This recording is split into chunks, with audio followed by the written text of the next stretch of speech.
Hello everyone and welcome back to QuipScope. It's the show where we take a look at a brand new video game that's just come out or is coming out very soon. In this case, it's a game that's just come out. My name is Peter. And my name is Ben. And Ben has been playing the game that's just come out. It's called Returnal. It is called Returnal. Bit of a silly name, isn't it? It's a bit. Well, I mean, maybe not, depending on what it's about. I have a vague idea, and I kind of see what they're talking about, but still a bit of a weird word for sure. It is. It's a tough to market one, I think. Returnal is a very video game term, isn't it? Yeah. It's almost like a sci-fi film starring Will Smith. Yeah. Returnal. Someone says, have you played Returnal? And you have to think for a minute which game that is. Is it on Netflix? Like, 4 or 5 things in your head that could be. Yeah. But yeah. Ben, how have you been finding it? How much have you played, more to the point, so far? I have played, I think, about 15 hours over this weekend. Wow. Yeah, a lot. It was a bank holiday weekend. I sat there and I played an awful lot of it. I believe I am on Biome 5. I have beaten 4 bosses, and that will mean something to someone. I've heard talk of biomes on social media. Yeah. Can you tell me a bit more about how the game works, what a biome is? Absolutely. The context of boss fights and so on. Yes, of course I can. So Returnal is and I'm reading from Wikipedia now because I've got to get all the genres in one go. You ready? Okay. A third-person shooter roguelike video game. There we are. Right. So it's from Housemarque, the studio responsible for various brilliant twin-stick shooters over the years and various arcadey score chaser games. You've got your Super Stardust, you've got your Resogun, one of the launch PlayStation Plus games for the PS4. They've long been associated with Sony, but I don't believe there's a financial relationship there beyond producing games exclusively for them. They're not owned by Sony. And this is, in the simplest possible way that I can say it, it is one of their very arcadey, addictive score chase games given the AAA third-person treatment. So they've basically moved the camera down, but it's still bullet hell. You're still dodging all the incoming projectiles. You're dodging. You're trying to rack up a high score and get as many points as you can in one go. Except in this game, there's no points. It's just a case of trying to live and get as far as you can without dying and having to start all over again. Mm-hmm. Without returning. Without returnaling, yeah. And roguelike, if you're not familiar, and some people may not be, and I think this is why this game is quite an interesting, I suppose, gamble, but maybe not. We'll see how it performs. Because roguelikes aren't for everyone. I'm not a roguelike fan. If you're not familiar with the term, roguelike is essentially every time you start off a run, as it's called, the environment / dungeon / worlds that you play through will be different. It'll be randomly generated. Yeah. And the way that Returnal does it is that each room in a biome or section is meticulously designed, and you will come to know each of those rooms as you play through them over and over again. But the order in which you go through them is completely shuffled every time.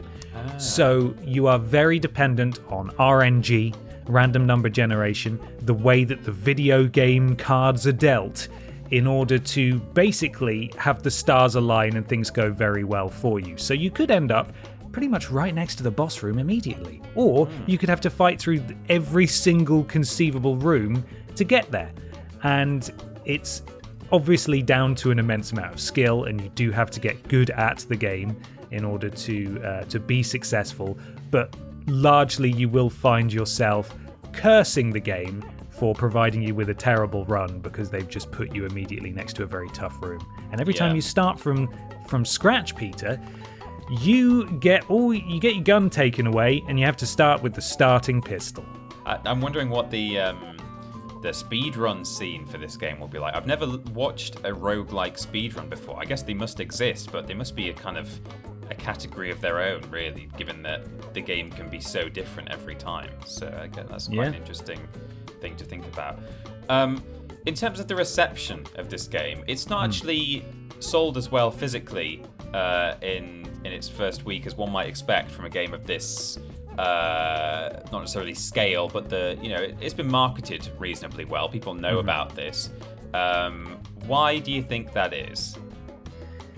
Well, the price has got to play a big part in this. Not only is it a genre that doesn't necessarily have mass appeal, and I'll go into that a bit more in a minute. Yeah. But this is perhaps, I think, maybe the second big PS5 game to be released after Demon's Souls, exclusively on PS5, not on PS4 as well, at the £70 price point. And I feel like while the new price point of games has many defenders saying, well, these games are getting more expensive to make. If you look at inflation, it's the same as it was in the 90s. Blah, blah, blah. That's not going to make a jot of difference to someone who is used to paying £55 for games and is now looking at having to pay £70 for a game that they're not even sure they're going to like, because it's, a genre that doesn't typically get the AAA treatment.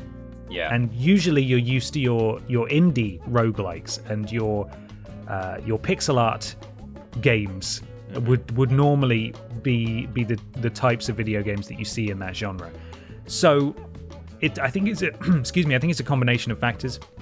It's far more associated with Steam, isn't it, really, the roguelike and the... Exactly. Yeah. It's reviewed very well, and again, being very, very straightforward about this and absolutely not using the cliche of it's the Dark Souls of blah, blah, blah. Yeah. But as a big Soulsborne fan, I can confidently say that if you're on the fence about this game, if you have any interest or have ever enjoyed a Souls-like game, you will get something out of this, because I got so many familiar, nostalgic feelings from Returnal in terms of going into a room I've never been in before, making it further than I've ever been before, and being very apprehensive about what's next round the corner, and finally making it through and, beating the boss and moving on to the next biome, which is basically the next world, essentially, the next level or set of levels.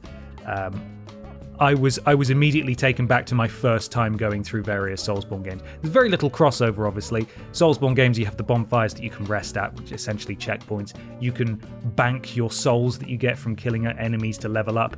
In Returnal, that's not the case. You pretty much lose everything every time you die. There's a couple of different currencies, one of which persists across runs. The other is completely lost whenever you die. So you're going to want to spend those at various, again, when the rooms magically appear in your run. There are various fabricators where you can buy things that will help on your run, like improving your weapon damage, and the most useful one that I always try to buy whenever I see it is a little toy spaceman, which pertains to the game's plot, and that, when you die, you'll hop immediately back up with like half health, and that is a godsend, especially when you know that a boss is coming, or you're reliably making your way to the boss of a biome every time, and it's just a case of surviving that boss fight, and usually you need a little bit of extra help. Well, speaking of plot, I was going to ask, obviously I know you won't want to go into too much, no spoilery territory at all, but we understand the premise in terms of it's a roguelike, you keep coming back from the dead and retrying these areas. But what is, narratively speaking, what's the headline? What's going on here? You play as Selene, who is a scout for some corporation, or again, it's kept sort of vague intentionally for the purposes of intrigue and mystery, and I personally haven't looked too far into it because I don't feel like I need to. But Selene is a scout on a space mission. She's investigating a mysterious signal. Her ship gets struck by space lightning and she crash lands onto this planet. Every time she dies, she wakes up again. And as you make your way through the various environments, you find scout logs from you with your deceased body next to them. Right. And it's her, at some point, having recorded these, creates this whole mystery. I will give the game this much. She actually reacts appropriately. She's scared. She doesn't want to be there. She's upset by the fact that she's finding her dead body everywhere. Yeah. It's quite unsettling. And of course, you will have seen from the trailers, there's the house, her family house. One of the rooms in a certain biome will just have a house in it. And when you reach various milestones in the game, you can go into that house. And those are creepy sections, Peter. They go first person, and you're just walking around this house. It's like the PT house. It's really unsettling. You're being stalked by like this man in a spacesuit, or someone in a spacesuit anyway, and you see that at various points, and little bits and pieces are revealed about Selene's backstory and who she is and what might be going on as you go. And your little crashed ship in the starting area where you always begin, there's a bed you can get into, and when you lie in it, she has sort of visions and like flashbacks, very brief, jarring, cut together of like eldritch horrors and tentacles, and it's very Geiger and Lovecraft sort of combined. Yeah, there's lots of tentacles and fauna that wants to kill you, and ancient races that have been here before you, and you're collecting items to decipher various marks that they've left, and they also seem to have been subject to the same thing that you are, and it's all very mysterious and quite it's just unsettling is what I would call the tone of this game. But I'm very intrigued, and it's always a reward after you do manage to beat a boss and move on to come across that house, go into it, and get a little extra snippet of what the hell is going on.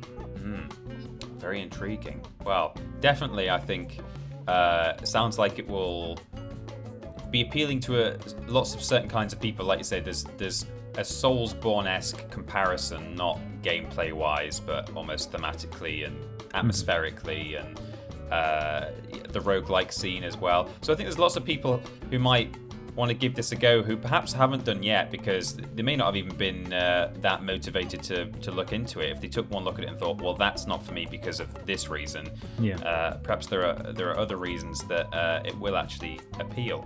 So is that what you would say? Do you think it's worth looking into, even if perhaps your first thought wasn't, that's for me?